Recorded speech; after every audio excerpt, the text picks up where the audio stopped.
इसका नाम है पॉक्सो एक्ट। सोचिए, ये एक तरह का सुरक्षा कवच है, एक ढाल जो खास तौर पर मीनू जैसे बच्चों की हिफाजत के लिए बनाई गई है। तो जाहिर है मीनू के मन में सवाल आता है, पॉक्सो ये क्या होता है? और ये सवाल हम सब के लिए बहुत जरूरी है। तो चलिए समझते हैं कि आखिर ये पॉक्सो है क्या और ये बच्चों की मदद करता कैसे है।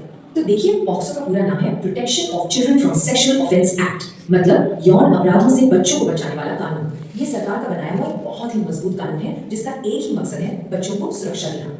राधा फिर मीनू को आराम से समझाती है कि ये कानून उसकी मदद कैसे करेगा। पहली बार, ये 18 साल से कम उम्र के हर बच्चे को बचाता है।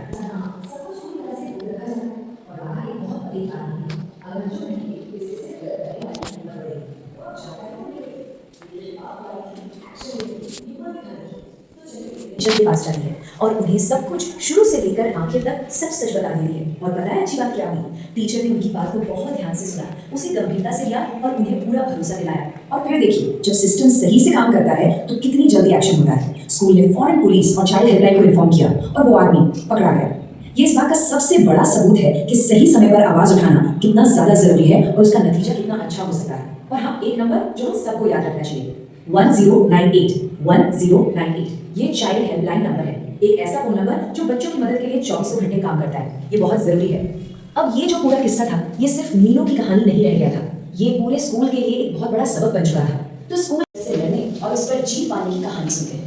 तो हमारी कहानी शुरू होती है रसवाड़ स्कूल के प्लेग्राउंड से और यही हमारी मुलाकात होती है मीनू से। मीनू 7वीं क्लास में पढ़ती है, पर आजकल वो कुछ खोई खोई सी, थोड़ी उदास रहने लगी है।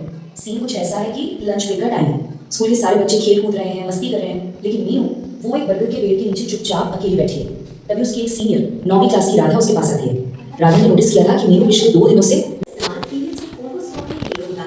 ये रुई की कई परतों से बनता है और हमारे अंगूठे के आकार का होता है।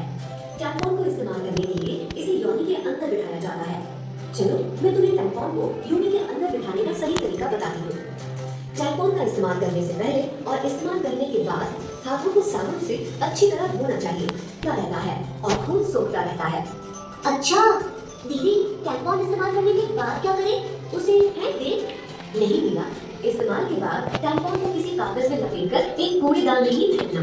और ध्यान रहे, टैम्पॉन को टॉयलेट में कभी नहीं बहाना चाहिए।